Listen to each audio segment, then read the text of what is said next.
আমরা পাপী তাপী আল্লাহ তাআলা দাও গো মাপি। আল্লাহ বলছে কেন তোমাদেরকে মাপ দিব? আমরা তখন বলবো আমরা পাপী তাপী আল্লাহ তাআলা দাও গো মাপি।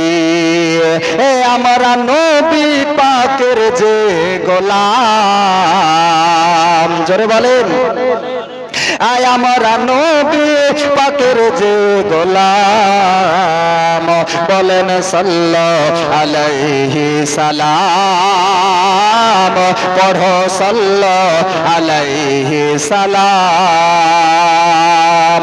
ও গো আজকে যারা এ মাহফিলে এসেছে, ও গো আল্লাহ তাআলা রহমত পেয়েছে। যারা এখনো পর্যন্ত আপনারা আসেননি, যদি রহমতের ছায়ার তলে আপনারা বসতে চান, জান্নাতের যদি ভাগীদার হতে চান, তো আপনারা খুব তাড়াতাড়ি চলে আসুন। ইনশাআল্লাহ লাস্টে বেলাতে আপনাদেরকে একটা ভোজপুরি গজল শোনাবো ইনশাআল্লাহ। একটা দরুদ শরীফ পড়েন, আল্লাহুম্মা সাল্লি আলা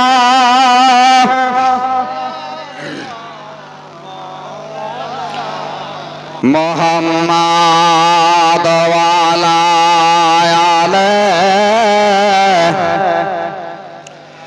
মাওলানা মুহাম্মাদ সাল্লি আলা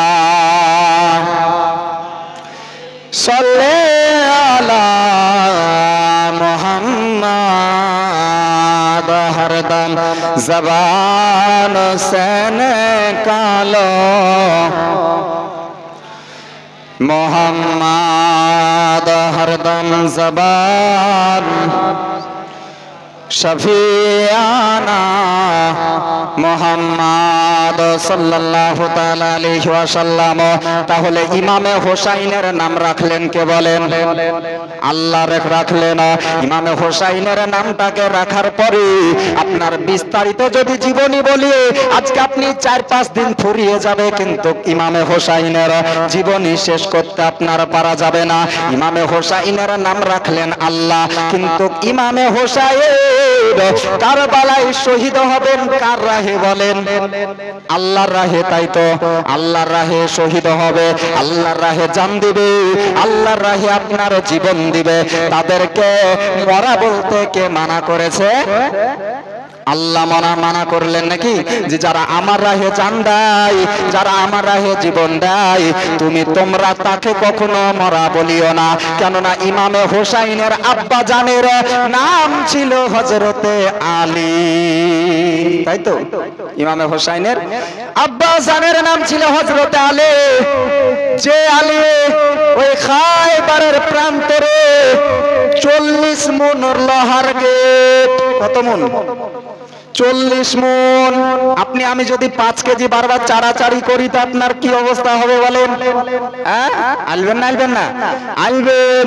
কিন্তু যে হযরতে আলী রাদিয়াল্লাহু তাআলা আনহু ওই খায়বারের প্রান্তরে যখন আপনার যুদ্ধ হতেছিল, এই আলী আপনার কি করেছিলেন?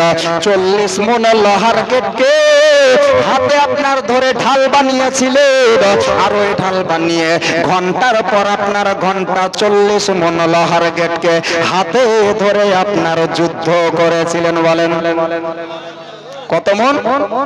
40 মণ। তিনারই ছেলে ইমামে হোসাইন রাদিয়াল্লাহু তাআলা আনহু, তিনি আপনার কারবালায় আপনার শহীদ হবে।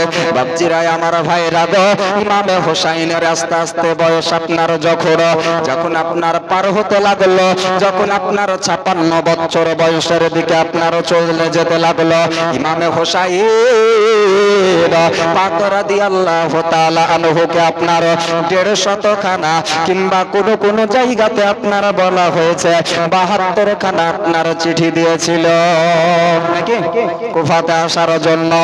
এই ইমামে হোসাইন রাদিয়াল্লাহু তাআলা আনহুকে চিঠি দিয়ে আপনারা যখন ডাকলেন, ইমামে হোসাইন আপনারা বিশ্বাস করে নিল।